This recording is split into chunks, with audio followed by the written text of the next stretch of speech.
Good morning. Welcome to After GMS. It is 7:45 here on the WFMY News 2 Facebook page. I'm Megan Malaris with meteorologist Ed Matthews, meteorologist Christian Morgan, and all of you who might be at this moment getting the kids out the door, ready to the bus stop. Yes. Okay, let's take a look at our forecast. We are going to need to send the kids with umbrellas, rain slickers, rain boots today. Yeah, busier day of weather today than we had yesterday. I expect in the way of some scattered thunderstorms this afternoon. But after that, quieter week of weather ahead. As you look out over the Piedmont right now, we're dealing with a little bit of patchy, dense fog in areas this morning. We've been watching this form over the last couple hours, so it shouldn't impact your morning travel too bad, but just be on guard. Don't be shocked or surprised if you run through a couple little patches of fog this morning. There are some areas with visibility below a mile. Lexington, you're one of those, about down to a mile in Greensboro, down to a few miles in Burlington and up to Reedsville as well. So just keep that in mind on your morning travel out to work and school, wherever you're headed this morning. Meanwhile, another hot and muggy day will set up across the Piedmont as high pressure continues to rule our weather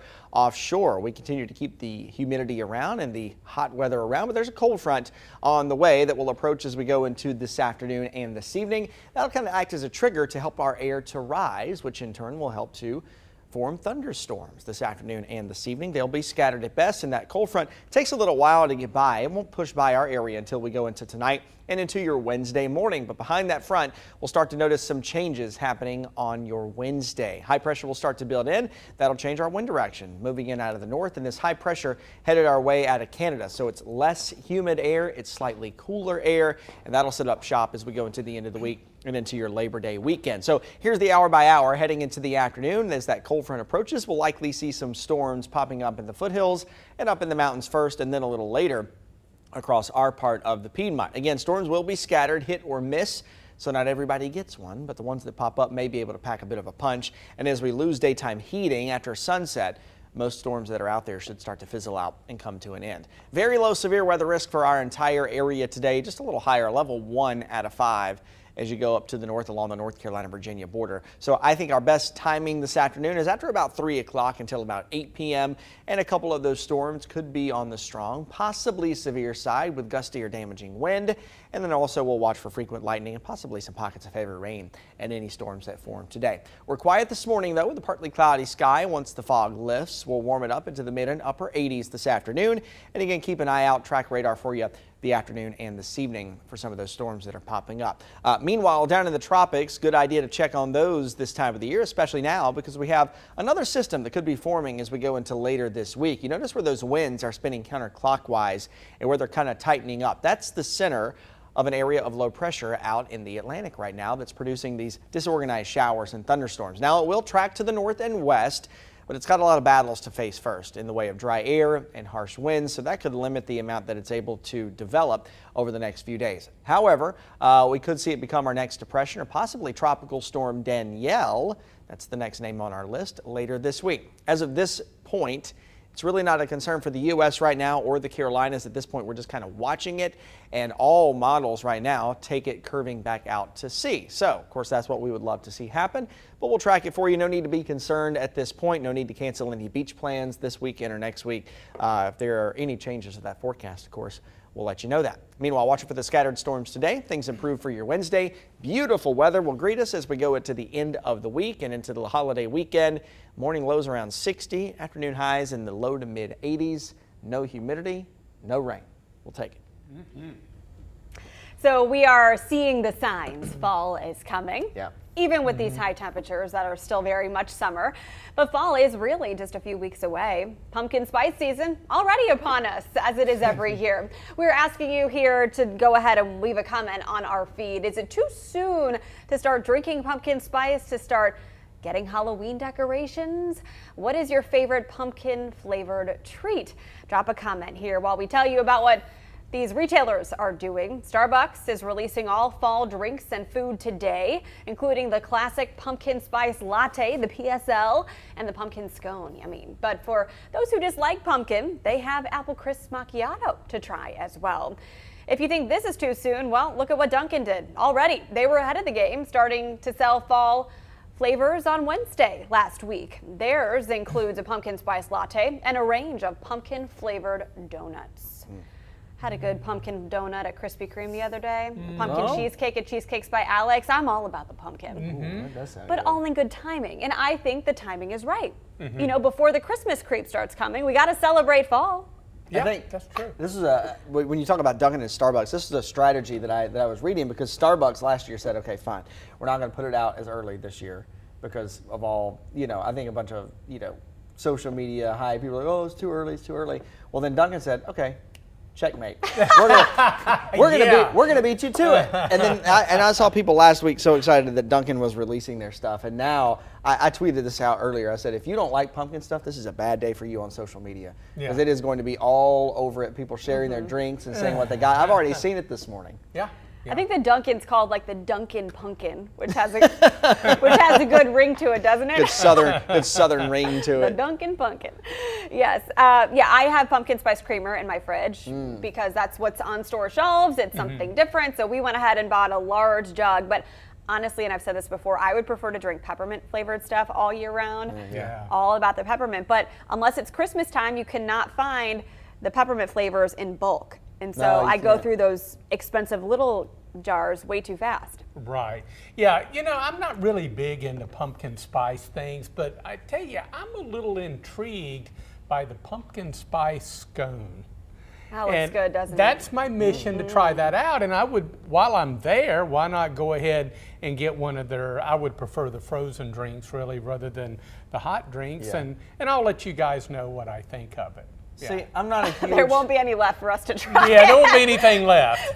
It'll be like, you want to try this? Empty. I don't care so much for the drinks, so to speak. And I think the reason for it is that there's not real pumpkin in pumpkin spice. It's just a Yeah. bunch of spices. Yeah. Now, I love a pumpkin muffin or a pumpkin chocolate chip muffin or pumpkin bread. I love that. But the drinks, it's just doesn't do it for me. Yeah. A lot of pumpkin products, even like some canned pumpkins, don't actually have pumpkin in them. You got to read the ingredients. That's a Yeah. letdown. That's a letdown when you find that out. Yeah. Yeah. Okay, so let's see Cheated. what you were saying. Apparently, several pumpkin spice fans here on our feed. But Sean from Australia said he's never had pumpkin spice. He said they have eggnog. We have eggnog here too. Ooh, love that. Really? Oh. Yeah. Yeah. I love can't get on the eggnog. You can't yet. drink a lot of it. No, It's no, so no. rich. Yeah. Yeah. All right, Jessica said Little Debbie Pumpkin Delights and Starbucks Apple Crisp Macchiatos with added pumpkin. Delish. Diane does not like pumpkin spice drinks, but do love pumpkin pie. Pumpkin or sweet potato? That's a debate for another day. Joanne said love pumpkin pies, especially in fall, Christmas time. Also, Shanika said Walmart has sold pumpkin spice coffee creamer year round this year. You're right. I think I did have it back in May. Just started buying it now, though. Robin got the kids on the bus. Oh, she commented about back to school. So peaceful without them here. Robin, you can drink your pumpkin spice beverage in peace today. What are you seeing on the feed, Christian? Well, I saw our very own Amber Lake, one of our reporters here, say that she was going to stop and get her pumpkin drink on the way into work. Oh. Amber, can I Venmo you some Ooh. money Yeah. to pick up a few extra? Yeah, I think we have a lot of people here at the station that are really into Yeah. the pumpkin spice as well. I'm on the border. I am willing to give it a try. So Starbucks, here I come. let me offer you this. Is it one of those things? Do we think all these people actually like pumpkin spice? Or do a lot of people just get it and like it because it's the thing to do? It's the in thing. I'm just asking. I don't know. I do think it's an acquired taste. I agree with that, I yeah. remember the first time I had it, I thought, ooh, this is like a little sweet, but you have the spiciness to it. So you have to get used to drinking it. But then I think now the association with the seasons changing, with the rollout of these pumpkin spice flavored things, it just makes you feel good. So Yeah. I think, yes, it's an acquired taste in more ways than one. That's how coffee was for me. I was like, yeah. first That time. means Now more I than can't get one. off of it. That means more than one scone. Okay, I said I'm willing to try the pumpkin spice scone, so it's going to have to grow on me. So maybe I should get a dozen scones. Maybe. How about that? It's like music with me. I can't hear a song. I never decide if I like or dislike a song on the first time I hear it. You're right. Got to hear it 3 times before I decide whether I like it or don't. There you go. That's true. Josie commented that it's also apple cider season, Yep. and she loves apple cider.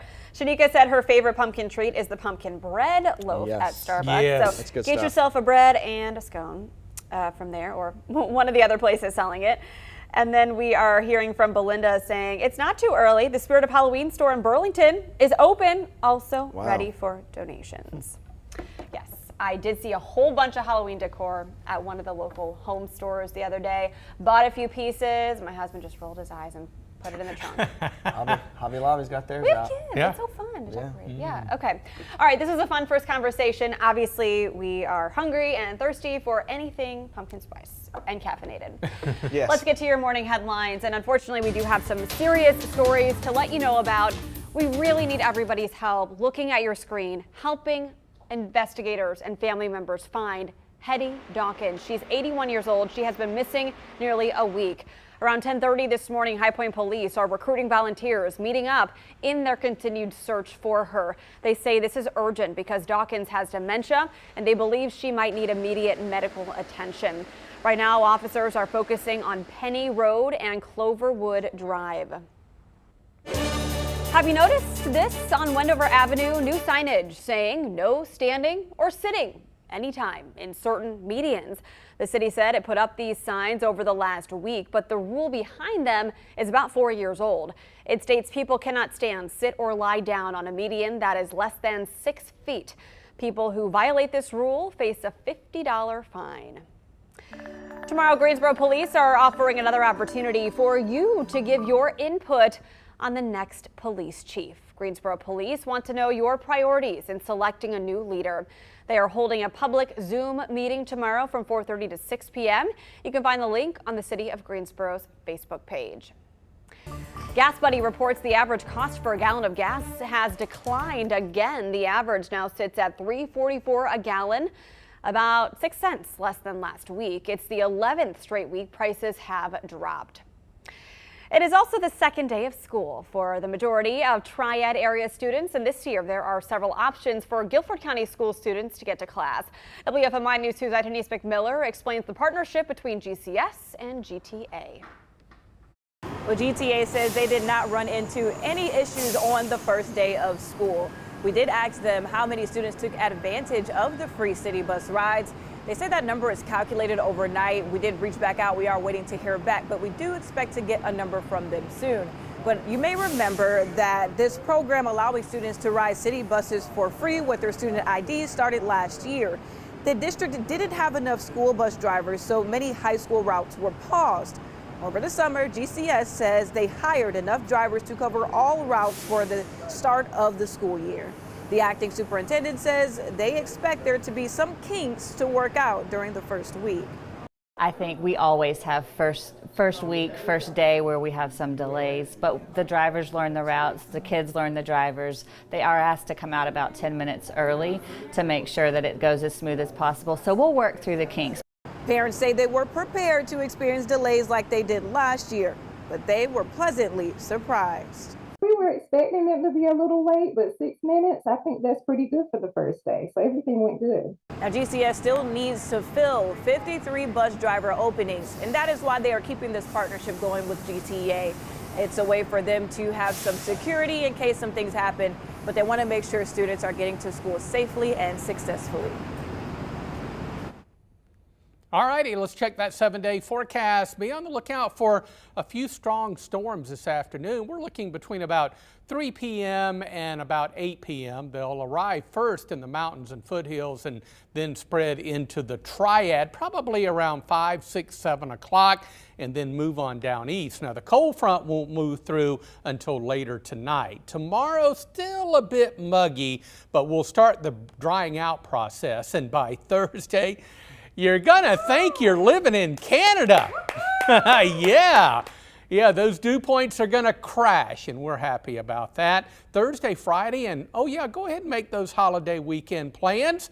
So weather is gonna be nice. Only a small chance of a pop-up storm coming up on Monday. And Christian and I have been telling you about a little tropical disturbance that's way out in the Atlantic Ocean.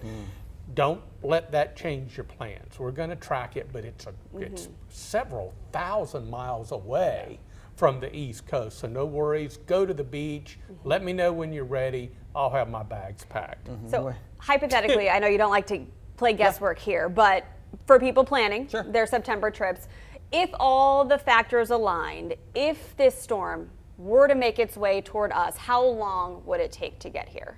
It's a couple week track. You know, it would Yeah. take, it would take, Okay. it would take at least 10 days for it Yeah. to really get Yeah, close. it's not moving fast. It's not moving fast It's not at all. moving fast. And some models that I've been looking at, it could get well off the southeast coast and maybe just kind of stall out for a day or so. But I Okay. think the bottom line, it's going to be a slow mover, so it would take a while. Yeah. But the models are looking good to turn this thing back out to sea. But we'll keep an eye on it. And it's got a lot of battles to face too. It's got a lot of dry air, a lot Yeah. of strong wind to battle before. So the question really would be, hey, how strong does it get? How much does it get torn apart there? And then what track does it take? So there are still a ton of factors in Yeah. this. At what point would it get the name Danielle and we would no longer have that in our list to choose from? Yeah.